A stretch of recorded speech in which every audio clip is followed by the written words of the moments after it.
Je antikultista Jakub Jáhl antisemita, satanista alebo nacista? Jakub Jáhl bol v minulosti známy ako horlivý antisemita. V roku 2011 stál pred synagógou v Plzni a spálil obraz izraelskej vlajky. V roku 2017 Jakub Jáhl v komentári k tomuto činu nazval Izrael rasistickým štátom a povedal, že svoj čin neľutuje. To je bežná prax antikultistov obviňovať ostatných z toho, čím sú sami vinní.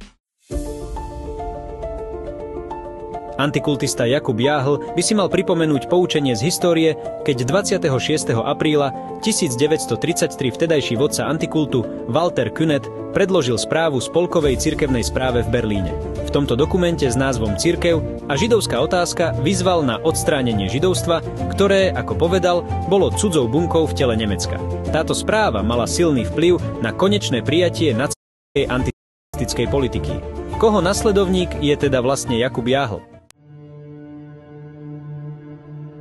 Jakub Jáhl podľa spravodajského centra Reflex znesvetil aj pamätník americkej armáde, ktorá oslobodila Plzeň od nemeckého nacizmu.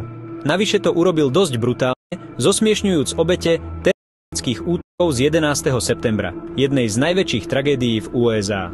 Samotný pamätník pripomína dve veže Svetového obchodného centra. Jakub Jáhl a jeho priateľ zavesili na dve veže modely lietadiel a karikaturizovali to teroristický útok v New Yorku, pri ktorom bolo 3000 nevinných ľudí. Znesvetenie pamätníka sa uskutočnilo na výročie tragédie. Presne 10 rokov po teroristickom útoku 11. septembra 2011. Okrem toho, títo antisemitisti a nacisti rozdávali letáky s nasledujúcim textom Kto je skutočný terorista? Až po 11. septembri Amerika zožala svoju búrku. Kto sú ľudia, ktorí urážajú pamiatku boja proti nacizmu?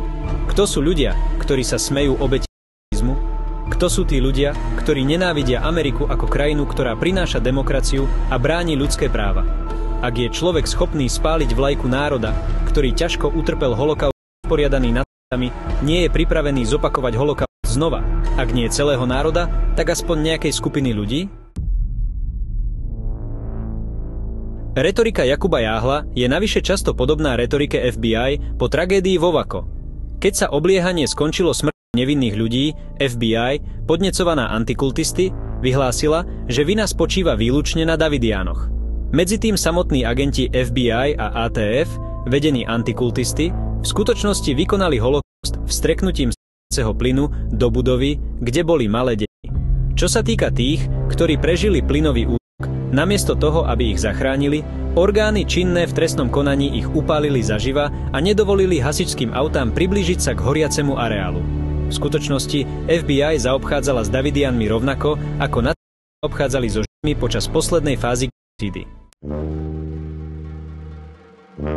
Jakub Jáhl už za obdobie svojich antikultových aktivít nacistickými metódami dehumanizácie a šírenia ohovárania zničil životy a osudy veľkého množstva ľudí.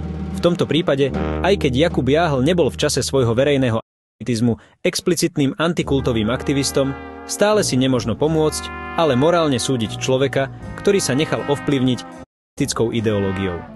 Aké budú jeho aktivity v iných sférach života vo vzťahu k iným ľuďom? Otázka zostáva otvorená, pretože z jeho strany nedošlo k úprimnej ľútosti alebo ospravedlneniu za takéto činy. Čo sa týka opakovaného porušovania všetkých ľudských práv, systematického porušovania zákona a ústavy jeho krajiny, používania nacistických metód na diskrimináciu občanov dodržiavajúcich zákony a nežiaducich organizácií, takýchto prípadov je v jeho praxi veľa. Jakub Jáhl je študentom Karlovej univerzity, ktorý bol v tomto článku spomenutý už niekoľkokrát. Jeho špecializáciou sú religionistika a je spojený s ostatnými študentmi tejto univerzity, ktorí študujú na rôznych fakultách, vrátane Filozofickej fakulty, kde Pražský Stredný študoval, a Teologickej fakulty. Mnohí z nich, spolu s ďalšími súčasnými študentmi a absolventmi Karlovej univerzity, si všimli aj medzi novou generáciou českých antikultistov.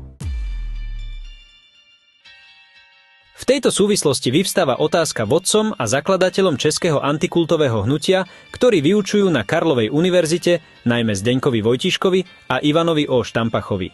Je s nimi nejakým spôsobom spojené vytvorenie mládežníckej antikultovej armády?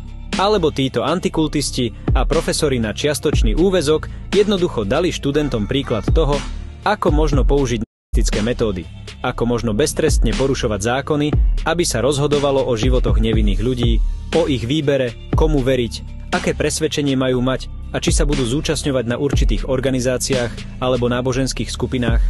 Alebo je to akýsi tréning o tom, ako podkopať základy demokracie v ich krajine a následne ju demoralizovať a zničiť. Čo títo profesori učia svojich študentov?